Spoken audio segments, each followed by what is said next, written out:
Okay, so it's Michael Adams, the Fortean digital shaman, the Lord of Ward, the old religion dystopia. Allow me to stumble through another book. This one now is Synchronicity, Science Myth, and the Trickster by Alan Combs and Mark Holland. Through the eyes of science, myth, and the trickster. Synchronicity. Did I get the wrong one there? Did I screw up already? I think it's the same one. Alan Combs and then Mark Holland with new Foreword. So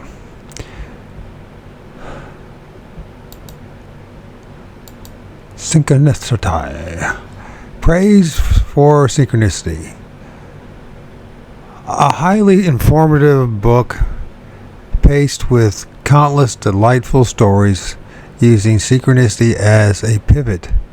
They have admirably succeeded in showing how modern science and ancient mythology are front and back the same revolving door unto reality. George Forstein, M. Litt, I guess, authors of Structures of Consciousness. Here's a text for postmodern noetic adventure. Guy Bernecco, I guess, PhD, Alaska Pacific University. Combs and Holland's view synchronicity as though a kaleidoscope of many fascinating shapes and colors, a unique exploration for one's life's most baffling mysteries. David Lloyd, author of The Sphinx and the Rainbow. An excellent new treatment on the topic, which may well turn out to be one of 20th century's most powerful challenges to the prevailing objectivism of science. Willis Harman, President, Institute of Noetic Sciences. This book is a recommended reading for anyone concerned about losing touch with the universal interconnectedness, and general subsequent distrust in the paranormal events. Evelyn Myers Surlis, SSC Book News.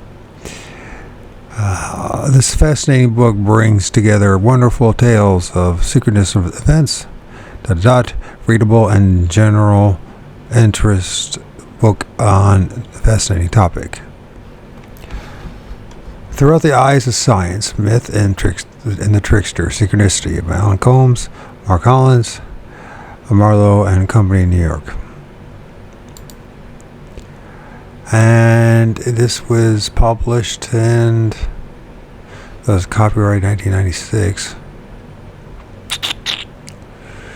This is Library of Congress, Alan Combs, 1942.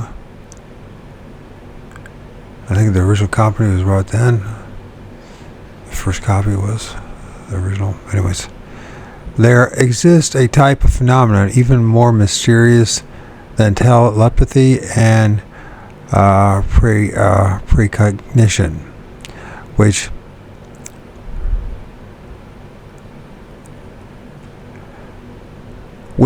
has puzzled man since the dawn of mythology. The seemingly accidental meeting of two unrelated casual chains and a coincidental event which appears both highly improbable and highly significant. Author Koistler Hermes.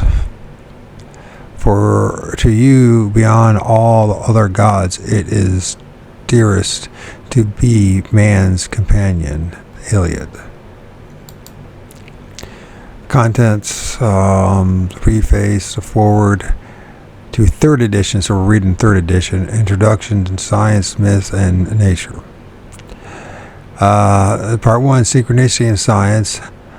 Bus tickets, Science discovers synchronicity. And then 2 is Synchronicity is in the house of physics. Then silent resonance, the mind and the brain. Then part 2, Synchronicity and Myth. The Golden Beetle, Carl Jung and Synchronicity. Hermes, the trickster. And the meaning of synchronicity. Then it gets the appendix. Omens and divination. Appendix 1. Appendix 2 is synchronicity and probability, and in cases of synchronicity, coincidences and references, index. So we've got a lot of references, it looks like, and index. So preface. In the fall of 1899, Winston Churchill, then only 20, was acting as a special correspondent to the Morning Post.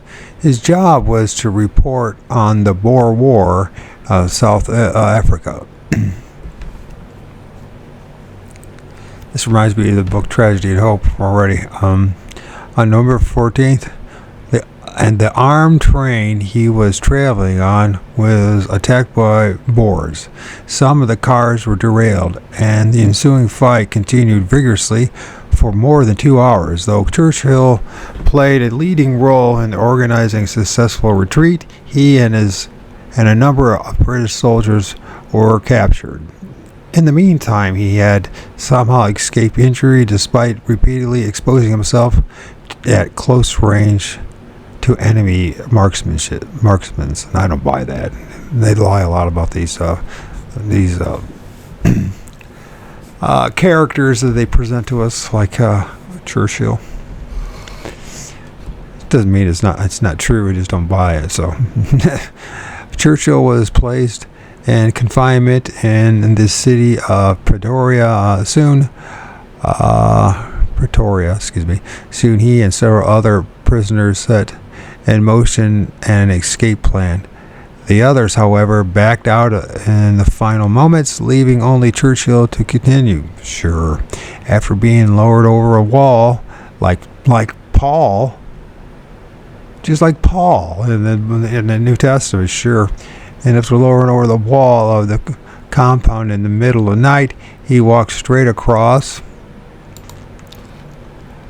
the garden through the outer gate by the Century and out of town. Of the 2,000 imprisoned in Pretoria, he was the only one to escape. Imagine that, sure. After several days on his own, now, I'm not saying it didn't happen, but if it did happen, then we were talking about this synchronistic, predeterminist events that are just here to basically enslave us all in this shit show that we call life. I added that, by the way. After several days on his own, however, his situation grew desperate, exhausted, hungry, and with no clear idea of his location. Pretoria was, in fact, 300 miles from the British border. He decided, Pretoria, I guess, why do I keep on saying Pretoria? It is Pretoria. And it says what it says. He decided one night to approach some lights in the distance and take his chances. It was a mining camp. Knocking at a door, he found himself in the company of John Howard, the only English sympathizer within 20 miles. Yeah, it sounds just like something you would take plagiarize right out of the New Testament, which also gives you this whole idea about this Greek mythology, and with the fact that the New Testament is nothing more than that. Greek mythology, tweaked to be Roman propaganda against during the Jewish wars, the wars of the Jews. I mean, it seems to be the most logical thing to me. Howard was able to smuggle Churchill out of the enemy territory, and he arrived home a hero. Some 40 years later, Churchill was to become the great adversary of Adolf Hitler. Of course, he's the great adversary. Another, like Satan, right? Satan does what means to be called, "Get thee behind me, Satan," as he said to good old Peter, right? The adversary of Christ's designs, right? Who, like himself, had and also experienced war firsthand. Hitler served in the German infantry during in the First World War. As a courier, it often was his job to carry messages along battle lines during vigorous fightings. A dangerous assignment, but one that he seemed to thrive on. Indeed, he seemed to live a charmed life. Once he walked out of his commander's headquarters just before it was hit by an English artillery shell, which killed 3 persons and seriously wounded the commander. Time and time again, Hitler seemed to come within a hair's breadth of death and escaped unharmed. This ability was to stay with him throughout his life. He later wrote to a reporter about one episode from his combat experience. 4 times we advanced and had to go back, but from my whole batch, only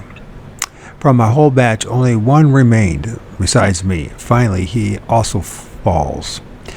A shot tears off my right coat sleeve, but like a miracle, I remain safe and alive. Both Churchill and Hitler seem to live under the aegis. I can't pronounce the fucking word. It's my MS again. I know the word, I know how to say it, but I can't say it. So let's do it. Egg.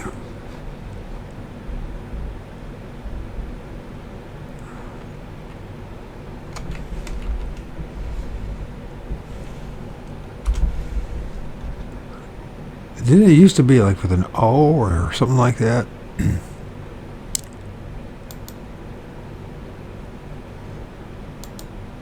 Well, come on, you son of a bitches. Well, I know what's going on here.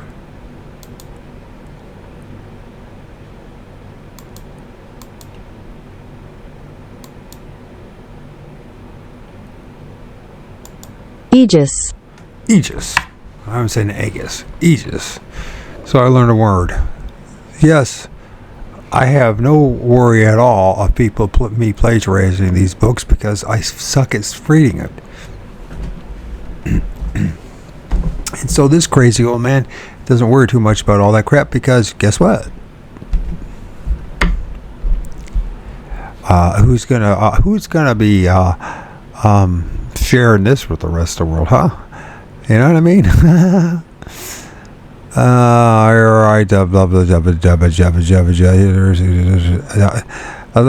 So both Churchill and Hitler seem to live under the aegis of fate. And what does it fucking mean, anyways?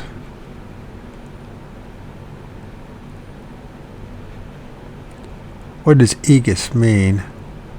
Aegis. Aegis. I still can't say the fucking word. Aegis. The A is not pronounced. Aegis, the protection, backing, or support of a particular person, organization, or spirits, or entities, something that we call spirits. So, under the aegis of fate, as if protected so that they might later play their roles in history, the vehicle for fate was the operation of chance or coincidence. Churchill, by what appears to be the operation of fortuitous coincidence, placed himself in the hands of an English sympathizer. Bullets and artillery shells seemed to land everywhere except on Adolf Hitler. Perhaps, however, their lives did not differ in a fundamental way from our own. We as individuals also experience occasional but dramatic interventions of coincidence. Such interventions produced an immediate and palpable sense that something more than blind chance is working behind the scenes of life's dramas. Now, it's interesting that, like the place I live, it's a dump. It's no place. It's probably the only place that I could afford, or I could be near to my son, right? And somehow I found this place when the time was right. In the first 3 years, I raised my son in my mother's home.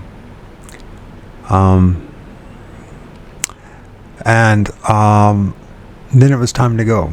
She was starting to lose it, and she couldn't handle it. He was starting to get, to be a young boy, and a toddler. And then I found a place that I could afford because, due to the multiple sclerosis being damaged by the swine flu jibby jab, my life changed drastically. Now, this happened before my son was born. My quest because of my son, I started asking these deeper questions. I never was a person that was into that kind of stuff. I was always into my music and my art. I wasn't into reading these books or, studying the Bible or quest for God or the spirit realm and all that. My son would get older, I was going to be able to answer some questions, the truth about something. The only thing so far I discovered, I told my son, I said, don't ever read that damn thing called the Bible. It's just poison. I know that bothers a lot of people, but I don't certainly suggest you don't read it either. But that's what I've learned, and other people will disagree. And I think it's the amount of time you spent studying that book, reading it, and being around other people and hearing other people's voices, that you start to realize, that we're dealing with theological, philosophical propaganda. Either it was the Hebrews in the Old Testament, and then it was twisted and altered 180 degrees, and was called the New Testament, and to deal with the Jewish wars and the uprisings, and to start a new religion. And then they adapted it because they've realized how effective this stuff is, and in particular, the answers simple, subtle questions. You see, the priestcraft needed to have something with this new empire, this Roman empire that expanded and that absorbed and such things as the Jewish empire. And the Jewish cult, the Old Testament, is a very powerful thing that they realized it worked well. This whole thing about the Sabbath and the Ten Commandments and controlling the population, controlling breeding, controlling justification of war, of atrocities, putting it all in the laps of God, or the hands of God, I should say. And it goes on and on. This God, Yahweh, is a monster, and he's a disaster. Mind you, Jesus, the only thing he really prophesied about was the coming destruction of Jerusalem and the priests, the Sadducees, Pharisees, scribes, and elders, and the destruction of the temple. And amazingly, it would happen in their generation. And amazingly, it happened 40 years after he was roaming around. Yeah. You start putting the pieces together, and then you start realizing that magical power that people have where they claim to know Jesus, and it's not there. They don't heal. They never healed me. When I was even in my fanatical, absolute phase of believing only in Jesus, the healing never happened. Except, if anything, the healing started happening when I burnt that damn book and moved away from it all. And I did. Now, that might seem extreme, but I do believe that thing called the Bible, the Old and New Testament, along with the Quran, the Abraham faith, is based on very dark, black magic. Look how it's spread across this place. Look at the results of it all. The tens of thousands of cultures obliterated, histories, information, libraries destroyed, burnt to the ground. Shamans, elders, the wise men of all these different cultures wiped out. And then on top of it, all the buildings and structures and everything else, nothing except for the only thing that stands are things that were made out of stone, like the ziggurats and the pyramids. And even them, half of them are freaking covered in soil and dirt and under the water. What kind of shit show place is this anyways? when we think about the cataclysmic events that seem to happen more often than we want to believe, it seems like whenever man starts to kind of rise above the chaos, the make-believe, the fantasy, the delusions that are given to us, the illusions that are given to us in the sky, from the trees, the things where the Sasquatch, to UFOs, just apparitions, the spirits. It seems that once we start waking up from this, something happens to wipe us all out and set us back into the Stone Ages. I can feel for the symbolic, allegorical Adam and Eve. Can you imagine being the first ones to show up, a family, right? A couple in the new place, and have to deal with all the uncertainty and the mystery and the bewilderment of this place. The survival mode was an overdrive, not like us today in 2023. Hey, look at us. I mean, it's difficult as life is. Can you imagine what it might have been like 300 years ago? I always dreamed of that. I wished I was back then, right? They talk about reincarnation. I think at one time I was one of those. I would be not surprised, let's put it that way. I don't know for sure, but it seems that it's very clear that I have Ojibwe blood in me, and I wouldn't be surprised if in a previous life lived at this time, that time when people were connected to the creation, the trees and the animals and the bison and the elk and the bear, you know what I mean? And there was fresh water and there was continuous fish and everything and all that. It seems like a dream to me, a hardship. Now, today I couldn't survive in that. I mean, what happened to me growing up? Sorry going on this tangent, but I'm going to do it anyways. I grew up with Rh negative disease. My mom was Rh negative. Her pure Belgium from the Basque region. Her father came there after World War One. After he escaped the German concentration camps twice. And he was set there for what reasons? For stealing potatoes to feed himself and his family. That's how fucked up this place is. Then he comes here, he meets another Belgian woman in Northwest Ohio, and she ends up being a raging slut and drunk and leaves him with 2 or 3 kids, and runs off with Reverend Barr. Yeah. And then, what happens? They end up having kids, and that poor guy, Grandpa Louis, being the noble and righteous and stoic man that he was, he ended up frickin' taking care of his children as well. But it was difficult for him because he was a simple worker, laborer. He worked with his hands. He was a talented man, apparently, who knew how to, carpentry and different skills, and this is what they used it for. This was down in Bowling Green, Ohio, right? And the interesting thing is that my mom and my dad both met in a children's home. Now, I'm pretty confident back then that they were paying attention and documenting things and doing more than just taking care of the children. I think a lot of these children were experimented on with new drugs because they didn't have the support network to protect them. Then when we show up, my parents, they're going through the typical things of being marriage, cheating, and all this kind of stuff. And all the conflict and the dynamics of being in a relationship.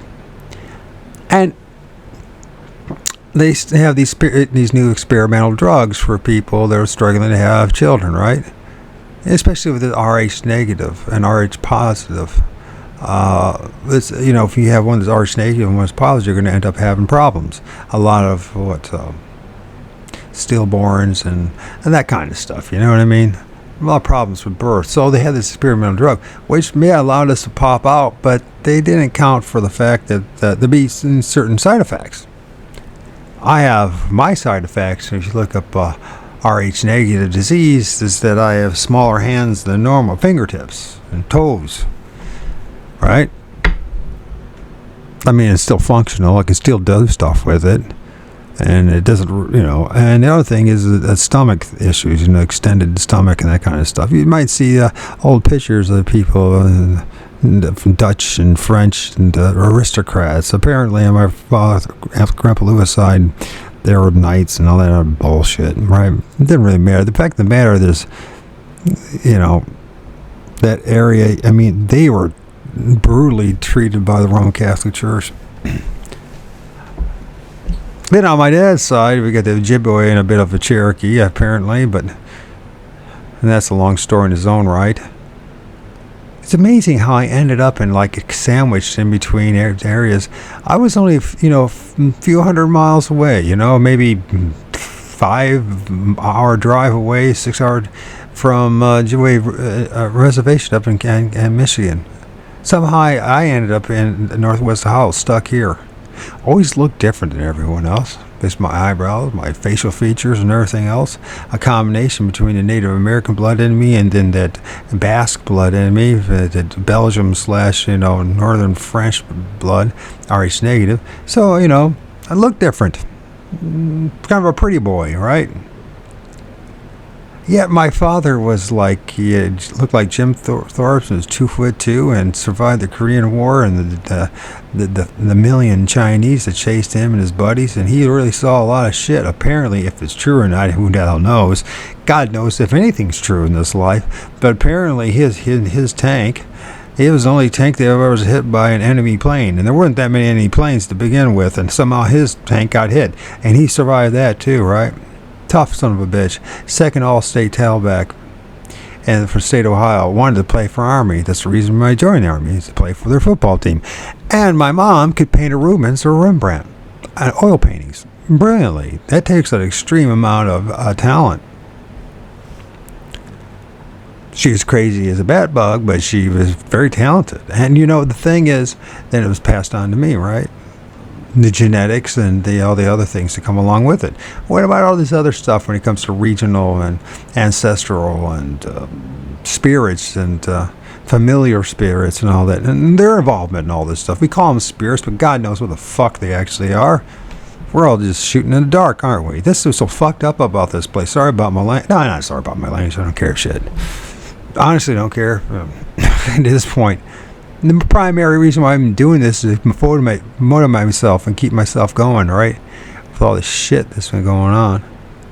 Synchronicity does seem to happen, though. And it's interesting. Like my first time that I ever seen a Sasquatch, quote-unquote Sasquatch, that looked like one. It fit all the parameters of what it was, except for a few things. I was standing next to a Crow Indian medicine man in a place that we're not supposed to be a Crow Indian medicine man, and I didn't know the guy until an hour before. And my brother, ironically, in his own way, and didn't know, and not somehow prophesied in some, or spoke of, is channeled of, and he's supposed to be this hardcore evangelical Christian that's way out of his fucking mind and really thinks the world's going to end. And how many times he's been wrong about that? I mean, there's millions of people out there, there's billions of people out there that expect the world to end in this generation. Yet if you read the Bible properly, it was about the end of an age, the Jewish age, the temple age. The book of Revelation had nothing to do about it today or anybody's time since 2,000 years ago almost. And they figured this out. They figured out this messianic cultic mindset that people, because of their suffering and their pain, they want the world to end and to change, and they want to have a second chance into this shit show, right? It's fascinating what we go through, the suffering, the pain, right? What's the purpose in any of it? This is where now we look at the soul trap matrix shit. Those boys have something. I don't know if they got it all right, but they got something. This reincarnation soul trap matrix just might be exactly what we're really experiencing. How do we get out of this? The only thing I can think of is what if we do down here, and that is say no. Learn how to say no. I know I completely went off tangent here, but I mean, I can go on and on and on, but the synchronicity thing seems to be real. The people that show up in our lives, why do certain people that we are gravitated to, and we end up like opposite sex or in relationships, doesn't mean you have opposite sex, in which that person and you end up being in a relationship, you're attracted to them above all of these other people, and you end up having children, and then have the fucked up relationships and everything else, and have to damage your children. I mean, I look at this stuff and I'm bewilderment at how illogical any of this irrational life is itself. And I mean, possibly up to 5,000 genetic defects and problems with the human body. What kind of shit show is this? It's like we are in a physical trap. The avatar that the spirit lives in, if it's even true, is a nightmare. A pain and suffering, confusion. It takes forever, ever, to develop oneself in any way. Years. We need clothing, people. We need shelter.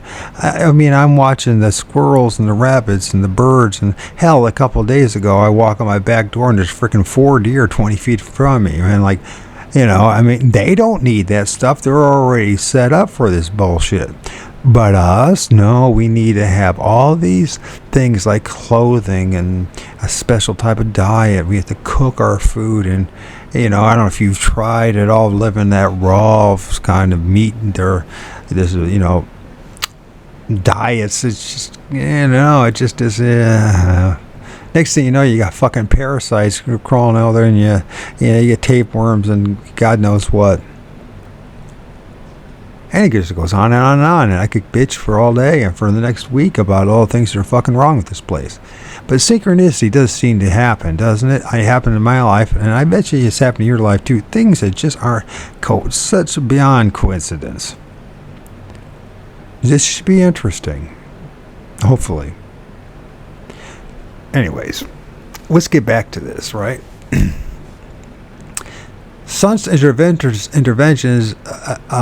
produce an immediate and palpable sense that something more than blind chance is working behind the scenes of life's drama. Often, however, it is not from dramatic visitations or of chance, but from the smallest of coincidences that we feel some agency to be operating behind the scenes. And this agency asserts itself in the most random of events, stamping themselves with an uncanny intelligence that can only be called purposeful. For instance, you woke up one morning and thinking of someone you have not seen in years, only to meet him in an elevator later the same day.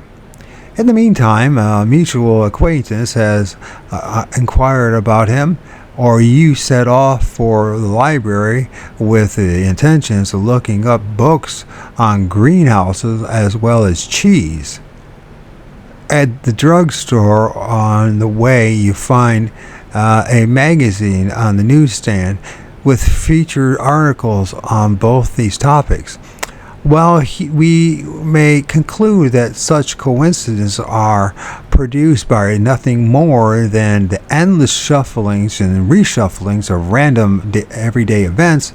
The frequency with which they occur belies such an interpretation. Occasionally, you experience a sequence of coincidences so dramatic as to make much of the explanations seem nothing short of silly. For example, the story is told of a certain Deschamps, I guess you pronounce it, Deschamps, who, as a boy in Orleans, France, was present with a piece of plum during pudding, plum pudding by a guest of a family, M.D. Fortgibu, I guess it is, I don't care. Years later, Deschamps, now a young man, ordered plum pudding in a Paris restaurant, only to find that the last piece had been just taken. The waiter discreetly indicated the direction of the guilty patron, who, it turned out, was none other than D. Fortgibu or something like that, or whatever it is. Who cares? Many years later, a dinner party where Deschamps was again offered plum pudding, he took the opportunity to recount the above events concerning D. Fortgibu. finishing his tale and still eating his plum pudding, he remarked that all that was missing was the Foreword. Soon the door burst open, and in came the Foreword himself, now a disoriented old man who had gotten the wrong address and so had entered by mistake.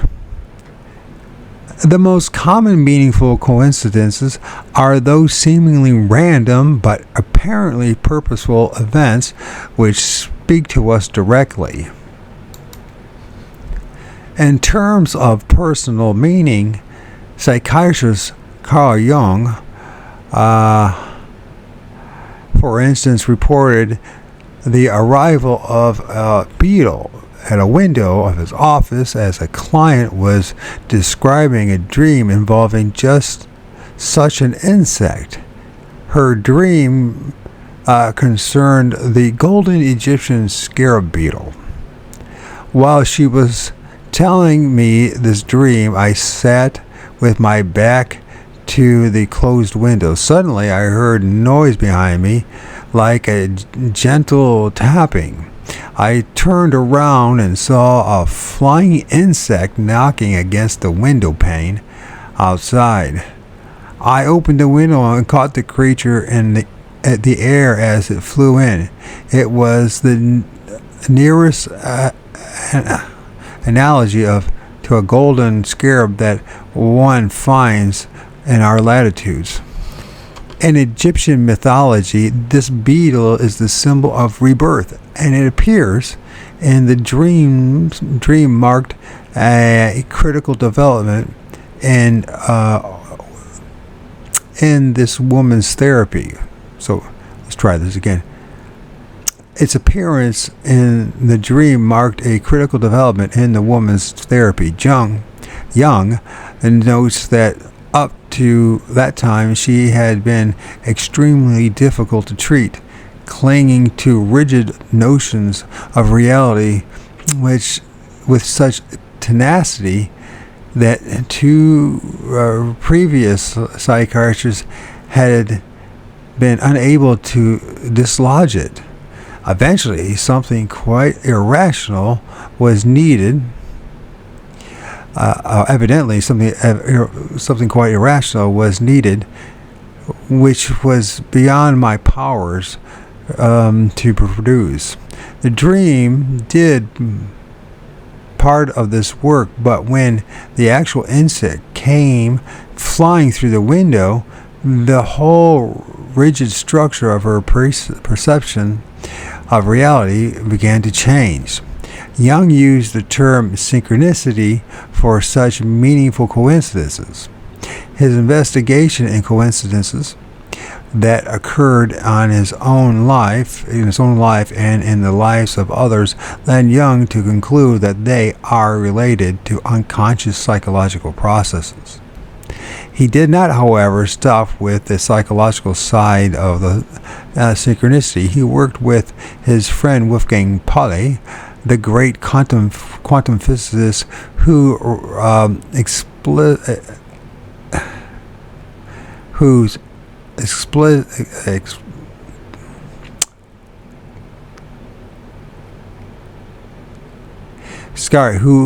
implicated the Pauli exclusive the great quantum physicist who implicated the Pauli exclusion principle to develop the notion that the laws of physics themselves should be rewritten to include a causal as well as casual accounts of the world of physical events. This book is an exploration of synchronicity. If we, like Jung, take synchronicity seriously and begin to examine its implications, we will, like him, be led to a fundamental re-examination of human nature, the nature of the physical universe, relationships between the two, coincidences such as that of the golden scarab beetle bring the mental world of human meaning into direct conjunction with the world of the physical reality, ruled by the laws of biology and physics. To take a step in the direction of understanding synchronicity, we must revise our traditional views of mind, as well as our understanding of nature herself. Alan Combs and Mark Holland.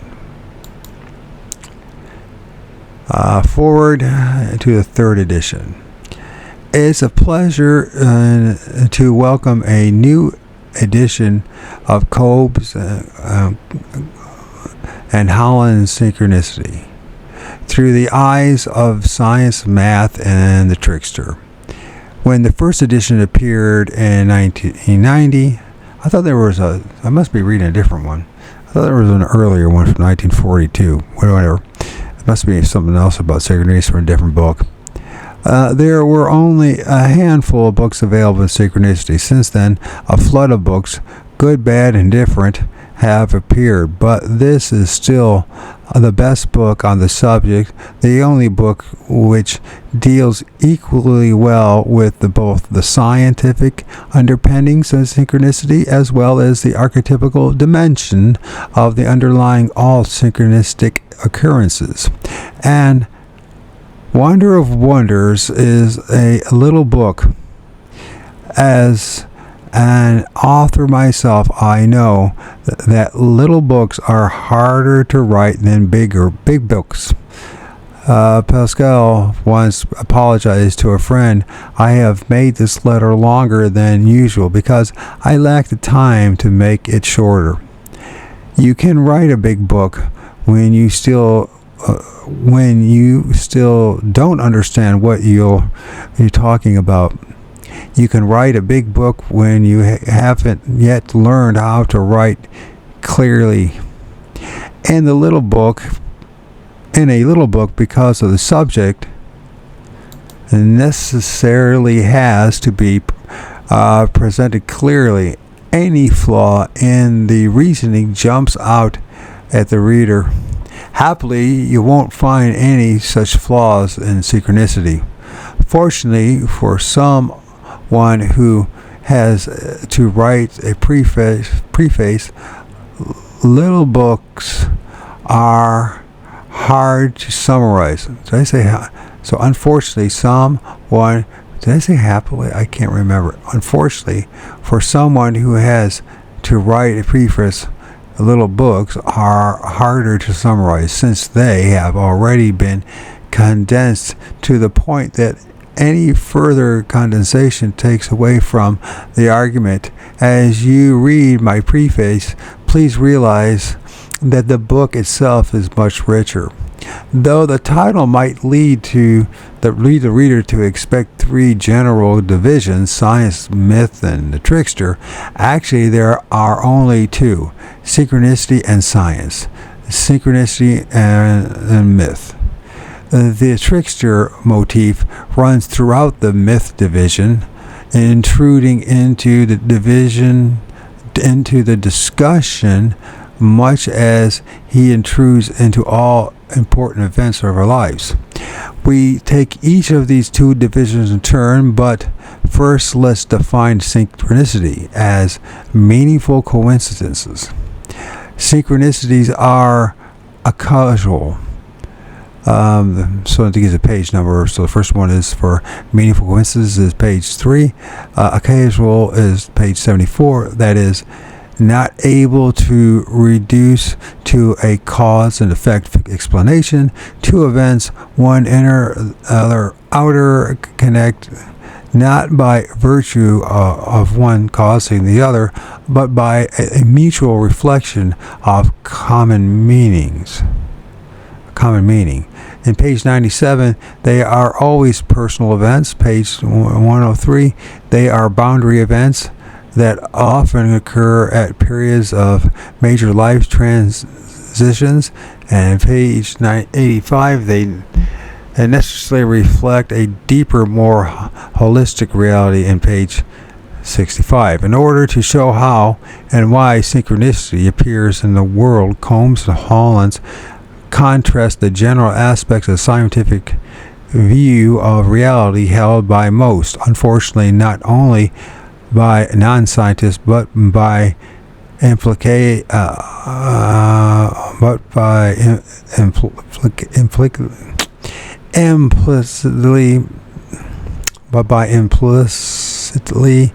by far too many scientists as well. God damn. With the worldview implied by the major scientific discoveries of the 20th century, relatively quantum mechanics and relativity, quantum mechanics and chaos/complexity/ self-organization theory. Here are two quotations from Newton that summarize the traditional accepted view. God in the beginning formed matter and solid, massy and impenetrable. So massy and impenetrable, movable particles of such size and figures, and which with such other properties and such proportions to space as most conduced to the end from which he formed them. Okay, absolute space and its other nature without relation to anything external remains always similar and immovable. Absolute true and mathematical time in itself and from its own nature flows equitably without relation to anything external, unquote. Solid matter, separate and distinct, exists within absolute space and time. Not much more for meaningful a casual coincidence within that worldview. In contrast, here are two excerpts from Combs and Hollins about the worldview presented by state-of-art science. Quote, relativity returns us to a vision of the universe as a continuous, unbroken fabric. There are foregrounds and background regions, but the canvas is continuous. Quantum theory is holistic in quite another sense. It views all actions as continuous and unbroken. It is the whole situation that the theory deals with, treating the parts as secondary and having no essential substance. Then it says here, complex processes, organisms, societies, and economies are comprised of many levels, each of which functions according to its own internal laws and restrictions while participating in the general whole. The scientific half opens with a chapter on the 19th century Austrian biologist Paul Kramer. Is that how you Kammerer? Maybe that's how you pronounce Kammerer, who approached meaningful coincidences strictly as objective physical phenomena. He was fascinated by events that repeated themselves in time or space too frequently to be passed off as mere chance. Like so many who discover a new world that they didn't previously know existed, Kammerer was satisfied with gathering and endlessly classifying data on meaningful coincidences. His life sadly ended in suicide. Oh, that's terrible. The remainder of the scientific half of the book presents a wide variety. Well, maybe he needed to do it in order to die like a man, too. That does happen.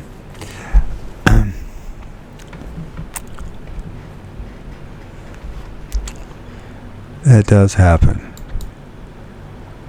Wide variety of data and models that support the idea of a unified world, a holographic world, described well by physicist David Bohm, which is interpreted by a holographic brain, as theorized by neurophysicist and psychologist Carl Pribram, whatever. The second half of the book on synchronicity and myth centers on psychiatrist Carl Jung's views on synchronicity. Jung's emphasis less on the varieties of synchronistic experience than on the archetypical underpinning of synchronicity, sharply contrast with Kammerer's early taxonomy of synchronistic events. It is said that the idea of synchronicity came to Jung in the 1920s during a dinner conversation with Albert Einstein, though Jung himself refers to Schopenhauer, is that how you pronounce it, as the godfather of his ideas. There's a lovely quotation from Schopenhauer that gives a feeling for how synchronicity in our lives necessarily implies a world in which all things are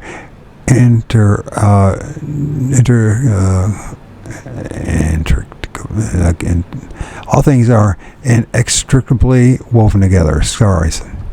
The fate of one individual invariably fits the fate of others, and each is the hero of his own drama while simultaneously figuring in a drama foreign to him. This is something that surpasses our powers of comprehension and can only be conceived as possible by virtue of the most wonderful pre-established harmony. Okay. I need to take a break because my back's burned. Even with my raising this mic up. God. Okay, the fate of one individual invariably fits the fate of others, and each is the hero of his own drama. I know I just read this, but I'll read it again. While simultaneously figuring in a drama foreign to him. This is something that surpasses our powers of comprehension and can only be conceivable as possible by virtue of the most wonderful pre-established harmony. Jung felt that synchronicity operated because there was a unified level of reality, an unus mundus, which was psychoid in nature. That is, it was neither material nor physical, yet underlying both, the psychoid states lax articulation, representing a fusion of both the inner and outer reality. And it coexists all past and future possibilities. Page 69. The unus mundus possesses both structure and dynamics. The atom of its structure are archetypes, nearly internal patterns that only acquire form when actually experienced, just as atoms have been revealed by modern physics to be composed of still lower atoms called quarks. Each no longer have any material properties, at which in turn will probably yield to still lower levels descriptions ad infinitum. There is seemingly no bottom level of archetypes. There are always further archetypes within archetypes, and archetypes blend in fuzzy fashion into another. For example, the mother archetype is necessarily contained within the archetype of the feminine. Both also necessarily connects to archetypes for child, the lower, and so forth. Classifying archetypes would thus be a largely thankless job, as was Kammerer's taxonomy.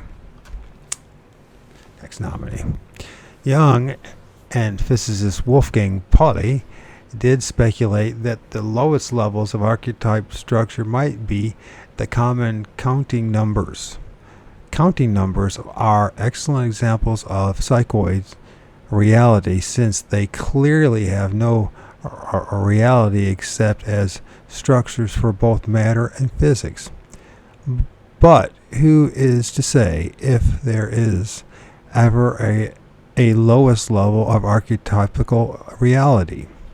Most archetypes are experienced in our personal lives at a higher level of organization, a personified aspect of reality. The archetype most important for synchronicity is the trickster, who steps godlike through cracks and flaws in the ordered world of ordinary reality, bringing good luck and bad, profit and loss. Page 82. Virtually all cultures have stories involving the trickster, most notably connected with the related ideas of creation, boundaries, and change. Jung emphasized two of the trickster's manifestations throughout his work: the Greek god Hermes, Mercury to the Romans, and his alchemical counterpart Mercurius. Since synchronicities abound at time in transition, we can only expect to find the trickster present at such times, giving with one hand while he might take away with the other. But he will certainly play a few tricks in the process. The most dramatic transition of all is death. Here we find Hermes in the role of psychopompus, literally the spirit who shows the way, or guide of souls to the underworld. Over the years, many observers have noted that no other event in human experience is associated with so rich an array of psychic phenomena as is death. Page 85.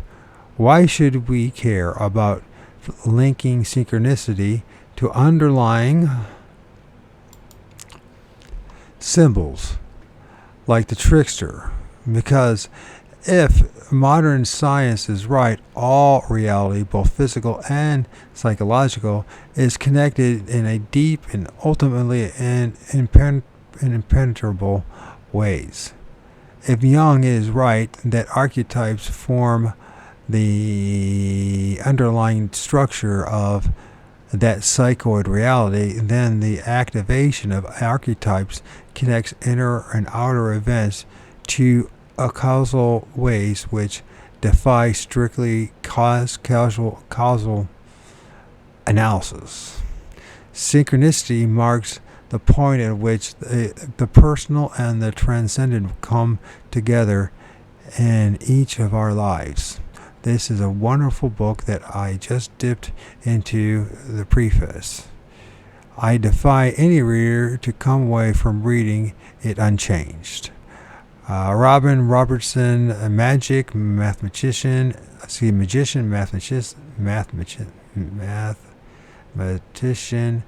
psychologist, writer. Fall of 2000. Synchronicity.